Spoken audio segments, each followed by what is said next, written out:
नमस्कार दोस्तों, the Indian story teller में आपका एक बार फिर से स्वागत है। आज हम आपको बता रहे हैं साल 2019 में आई science fiction psychological thriller film Vivarium की कहानी। इस फिल्म को डायरेक्ट किया है लॉर्कन फिनेगन ने और फिल्म के लीड रोल में है इमोजन पुट्स और जेसी आइजनबर्ग। दोस्तों, वाइवेरियम का मतलब होता है मछली पकड़ने की जाल। ये एक गहरी और विचारोत्तेजक फिल्म है जो मनोवैज्ञानिक और दार्शनिक दृष्टिकोण से कई महत्वपूर्ण मुद्दों पर प्रकाश डालती है। ये फिल्म केवल एक विज्ञान कथा या हॉरर कहानी नहीं है, इसमें कई गहरे अर्थ छिपे हैं जो दर्शकों को सोचने पर मजबूर करते हैं। आइए अब बढ़ते हैं इस फिल्म की कहानी की ओर। मूवी के स्टार्टिंग में हमें एक कोयल दिखती है। वो अपने अंडे किसी दूसरी चिड़िया के घोंसले में रखती दिख रही है। जब उस अंडे से कोयल का बच्चा बाहर निकलता है तो वो बाकी बच्चों को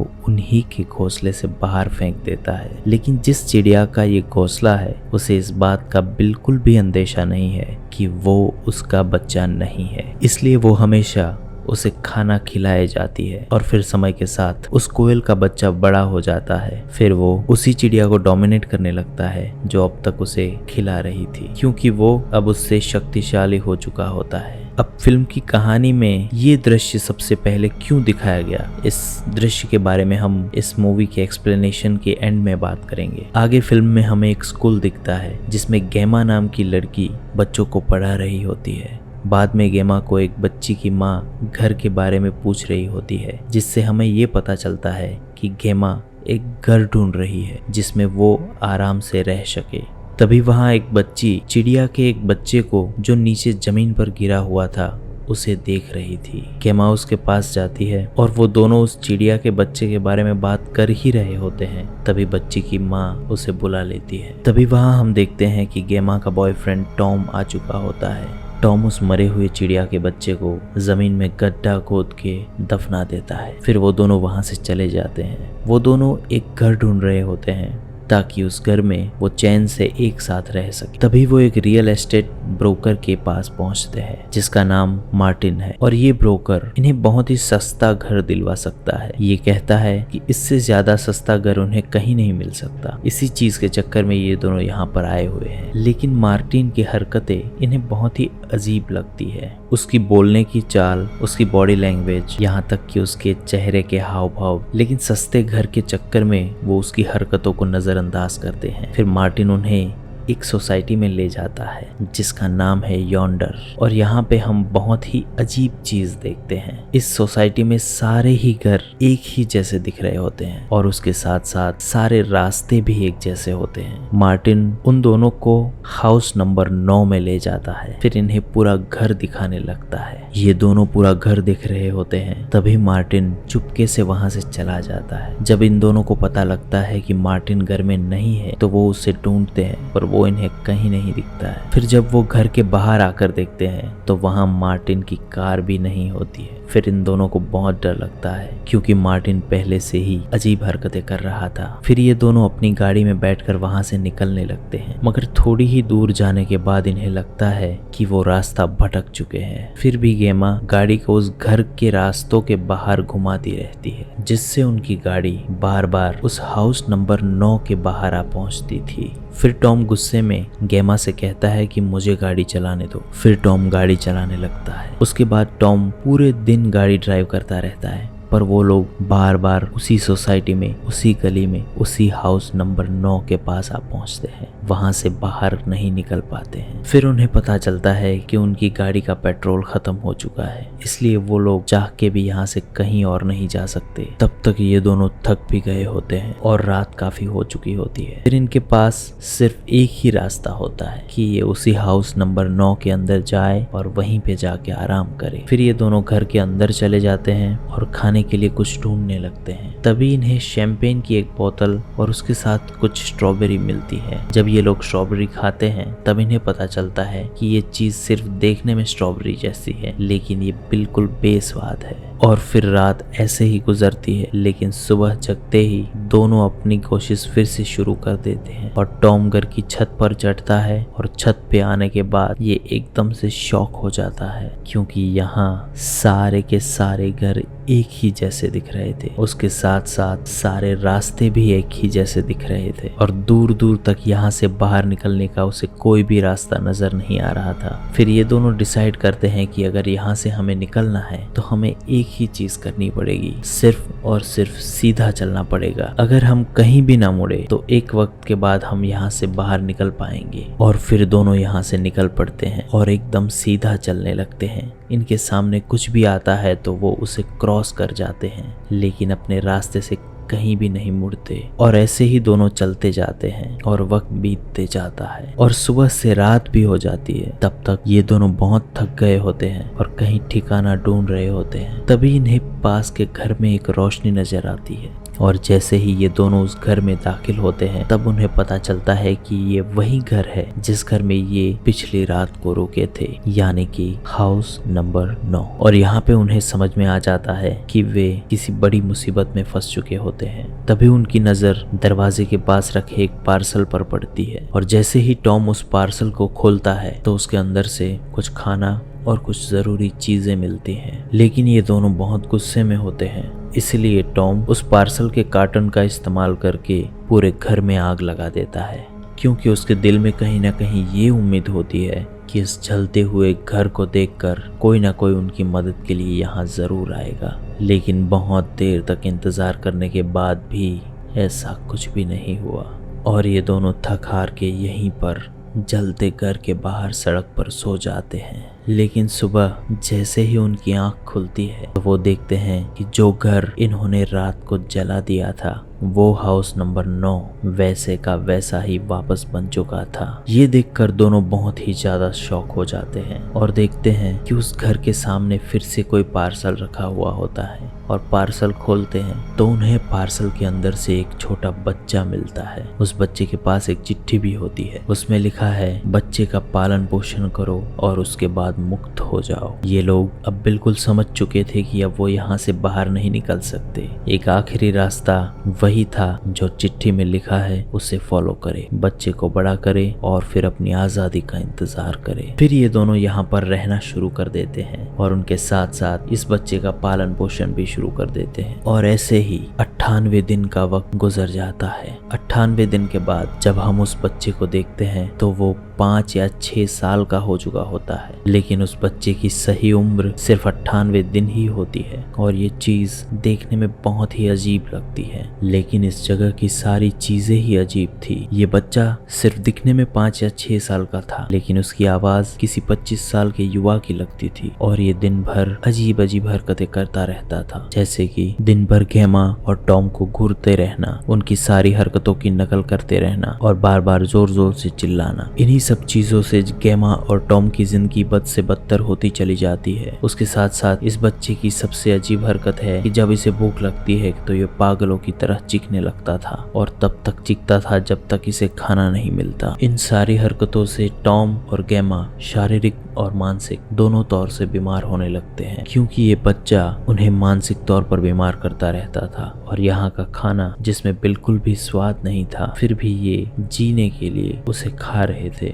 और अपनी संघर्ष भरी जिंदगी बिता रहे थे, इस उम्मीद में कि वो एक दिन यहाँ से आजाद होंगे। जब टॉम एक दिन बाहर स्मोक कर रहा होता है तभी वो जलती हुई सिगरेट को फर्श पर नीचे फेंक देता है और सिगरेट के गिरते ही वहाँ की घास गायब हो जाती है और टॉम को जमीन देखने को मिलती है। टॉम को ऐसा देखकर बहुत ही क्यूरियोसिटी होती है कि इसके अंदर क्या होगा। फिर टॉम यहाँ पे खुदाई करना शुरू कर देता है और गेमा भी इसकी शुरू में मदद करती है, लेकिन एक वक्त के बाद उसे लगता है कि ये सब करना बेकार है और यहाँ किसी भी चीज से हमको कोई फायदा नहीं मिलने वाला। फिर वो टॉम को भी मना करती है, लेकिन टॉम गेमा की एक भी नहीं सुनता और अपनी खुदाई को जारी रखता है और इसी काम को वो अपना सारा वक्त दे देता है। वो हर रोज सुबह से रात तक बस खुदाई करता रहता है। गेमा घर में ही रहती है और वो देखती है कि ये बच्चा दिन भर टीवी देखते रहता है, जिस टीवी पर कुछ अलग तरीके की आकृतियां बनी होती है और उसी आकृति को ये बच्चा दिन रात देखता रहता है। इस चीज को देखकर गेमा और टॉम बहुत ज्यादा इरिटेट होते हैं एक दिन टॉम को बहुत ज्यादा गुस्सा आ जाता है। उसके बाद वो उस बच्चे को घर से बाहर ले जाकर गाड़ी में बंद कर देता है। लेकिन ये सब देखते ही गेमा की ममता जाग उठती है और वो उस लड़के को बाहर निकाल के ले आती है। क्योंकि गेमा ने ही उस बच्चे को इतने दिनों से पाल पोस के बड़ा किया था, इसलिए वो उस बच्चे को दर्द में नहीं देख पाती। लेकिन उस हादसे के बाद टॉम और गेमा में एक दूरी सी बन जाती है। फिर गेमा अपना पूरा वक्त उस बच्चे के साथ बिताने लगती है और दूसरी तरफ टॉम दिन भर खुदाई करता रहता है और रात को उसी गड्ढे के अंदर सो जाता है। समय ऐसे ही गुजरता रहता है। थोड़ा वक्त और बीतता है। एक दिन गेमा देखती है बच्चा घर से गायब है। फिर वो उसे चारों ओर ढूंढने लगती है, लेकिन बहुत देर तक ढूंढने के बाद भी वो बच्चा उसे कहीं नहीं मिलता। लेकिन थोड़े वक्त बाद वो बच्चा खुद ब खुद वापस आ जाता है। तब उसके हाथ में एक किताब होती है। फिर जब गेमा उस किताब को देखती है तो उसे कुछ भी समझ में नहीं आता, क्योंकि उस किताब की भाषा बहुत ही अजीब होती है और कुछ आकृतियां बनी होती है। और जिस तस्वीर को वो बच्चा दिन भर टीवी में देखता रहता था, इस किताब में भी वही तस्वीर बनी हुई थी। इस किताब में कुछ इंसानों की आकृतियां भी बनी हुई थी, जिनके गले में बहुत अजीब अजीब सी चीजें लटकी हुई थी। और इन सब चीजों को देखने के बाद गेमा को लगता है कि कुछ न कुछ तो इस बच्चे को जरूर पता है। तब वो उस बच्चे के पास जाती है और उसे कहती है कि तुमको ये किताब किसने दी। तब वो बच्चा कहता है कि मुझे ये सब कहने की अनुमति नहीं है। इस बात को बताने के लिए मुझे मना किया गया है। उस बात को बाहर निकलवाने के लिए गेमा उस बच्चे के साथ एक गेम खेलती है, जिस गेम में उसे आदमियों की नकल करनी होती है। फिर वो बच्चा पहले टॉम की नकल करता है, उसके बाद वो गेमा की नकल करता है। फिर अंत में गेमा उसे कहती है कि उस आदमी की नकल करो जिसने तुम्हें आज यह किताब दी थी। तब वो बच्चा जैसे ही उस आदमी की नकल करता है तो हम देखते हैं कि उसकी आंखें बदल चुकी है और उसके साथ साथ उसके गले से दो अलग सी गोल चीजें बाहर आ रही थी। ये मंजर बहुत ही ज्यादा भयानक और बहुत ही डरावना होता है, जिसे देखते ही गेमा बहुत ही ज्यादा डर जाती है और समझ जाती है कि ये बच्चा इंसान का बच्चा बिल्कुल नहीं हो सकता। गेमा उस बच्चे को जितना खतरनाक समझ रही थी, ये उससे भी कई गुना ज्यादा खतरनाक था। समय फिर ऐसे ही गुजरने लगता है। अब हम देखते हैं कि वो बच्चा बिल्कुल जवान हो चुका है और उसके साथ साथ वो टॉम और गेमा दोनों से ज्यादा शक्तिशाली है। तभी हम गेमा और टॉम को देखते हैं। दोनों की हालत पहले से बहुत ज्यादा खराब हो चुकी है। अब इन दोनों को देख के ऐसा लगता है कि उस आदमी की वजह से ये दोनों बहुत ही ज्यादा दर्द में थे। उसका मतलब ये था कि वो बच्चा जो अब आदमी बन चुका था, उन्हें बहुत सारी यातनाएं देता था और उसके साथ साथ उन्हें मारता भी था। और ये बात हमें तब पता चलती है जब हम टॉम के शरीर को देखते हैं, जिन पे बहुत सारे चोटों के निशान होते हैं। और टॉम एक दिन गेमा से कहता है, तुमने मुझे उस दिन क्यों रोका जब मैं उस बच्चे को मारने जा रहा था। और दूसरी तरफ अब हम उस आदमी को देखते हैं जो रोज घर से बाहर निकल जाता है और किसी को पता नहीं है कि वो कहाँ जाता है। बहुत बार गेमा ने उसका पीछा भी किया, लेकिन थोड़े दूर जाने के बाद वो पता नहीं कहाँ गायब हो जाता था। गेमा को कुछ पता नहीं चल पाता था। तभी हम देखते हैं कि खुदाई के दौरान टॉम को जमीन के अंदर से एक लाश मिलती है, जिसे देख के वो बहुत डर जाता है और उसके बाद उसकी हालत खराब होने लगती है। फिर जब गेमा उसकी ऐसी हालत देखती है तो वो समझ जाती है कि उसको मदद की जरूरत है, इसलिए उस आदमी को आवाज देती है। लेकिन वो घर से बाहर नहीं निकलता। वो उसके साथ ही घर के सारे दरवाजे बंद कर देता है और गेमा बाहर बार बार दरवाजा पीटती रहती है, लेकिन वो दरवाजा नहीं खोलता। और टॉम और गेमा रात भर दोनों बाहर ही रहते हैं। सुबह होते ही गेमा देखती है टॉम मर चुका होता है। तब वो आदमी गेमा को एक बड़ी सी बैग ला कर देता है, जिसमें वो टॉम की लाश रख सके। फिर वो आदमी टॉम की लाश को बैग में रखने के बाद उस बैग को उसी गड्ढे में फेंक देता है, जिस गड्ढे को अब तक टॉम खोद रहा था। इसको देखकर लगता है टॉम खुद के लिए ही अब तक गड्ढा खोद रहा था। ये सब देखने के बाद गेमा बहुत ज्यादा गुस्से में आ जाती है और वो उस आदमी पर हमला कर देती है। तब यहाँ पे हमें कुछ अजीबोगरीब चीज देखने को मिलती है। अचानक वो लड़का किसी जानवर की तरह चलने लगता है और उसके बाद वो आदमी जमीन को ऊपर उठाकर जमीन के नीचे घुस जाता है। गेमा भी उसके पीछे पीछे वहीं अंदर चली जाती है, जहां वो देखती है कि अंदर भी एक घर है और उस घर में एक औरत बैठी रो रही है। तभी उसका पैर वहां पे धंसने लगता है और उसके बाद वो दूसरी जगह पर पहुंच जाती है। वहाँ वो दो लोगों को बेड पर देखती है और उन दोनों लोगों को देखकर एक लड़का ताली बजा रहा होता है। तभी वो एक दूसरी जगह पर पहुंच जाती है। वहाँ वो एक आदमी को मरा हुआ देखती है। फिर वहाँ से वो अंत में अपने घर में ही पहुंच जाती है, यानी कि फिर से वो हाउस नंबर 9 में पहुंच जाती है। और फिर गेमा बहुत ज़्यादा कमज़ोर होने लगती है। वो चल भी नहीं पाती और उसके साथ साथ वो बोल भी नहीं पाती है। तब वो आदमी उसे भी एक बैग में डालता है।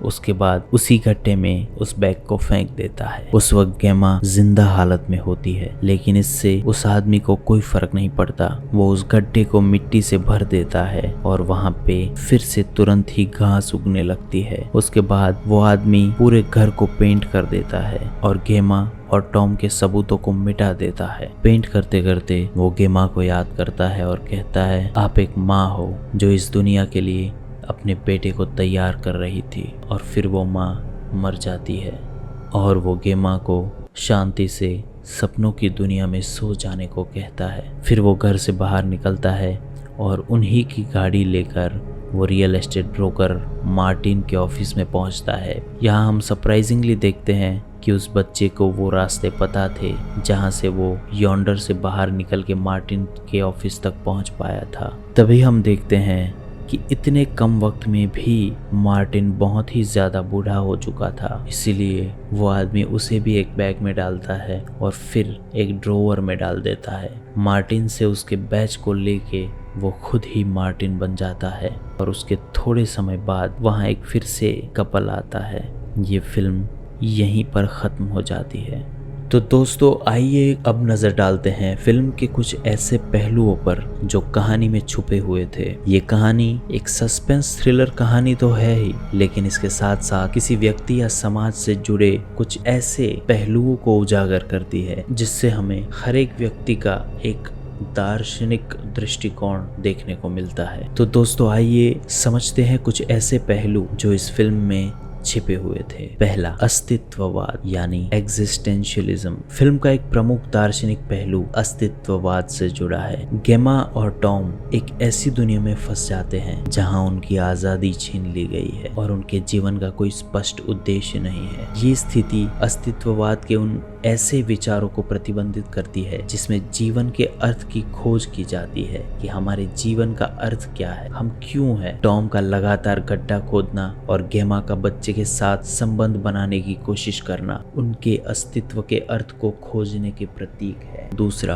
परजीवी संबंध, पैरासिटिक रिलेशनशिप्स। फिल्म में दिखाया गया बच्चा जो असामान्य रूप से तेजी से बढ़ता है और जोड़ी की ऊर्जा को धीरे धीरे खींच लेता है और टॉम और गेमा की ऊर्जा को धीरे धीरे खींच लेता है। ये एक परजीवी की तरह व्यवहार करता है, यानी कि एलियन की तरह व्यवहार करता है। ये एक प्रतीक है जो दर्शाता है कि कुछ संबंध या स्थितियां इंसान की ऊर्जा, समय और जीवन को चूस लेते हैं बिना कोई सार्थक योगदान दिए। ये उन संबंधों की ओर इशारा करता है जो केवल एक तरफा होते हैं, जिसमें एक व्यक्ति दूसरे से केवल लेता रहता है और अंततः उसे पूरी तरीके से समाप्त कर देता है। तीसरा और आखिरी, मृत्यु और पुनर्जन्म, डेथ एंड रीबर्थ। फिल्म में मृत्यु के बाद पुनर्जन्म का चक्र दिखाया गया है। टॉम और गेमा की मृत्यु के बाद वही चक्र किसी और जोड़े के साथ शुरू हो जाता है। यह एक रूपक है जो बताता है कि कैसे जीवन और मृत्यु का चक्र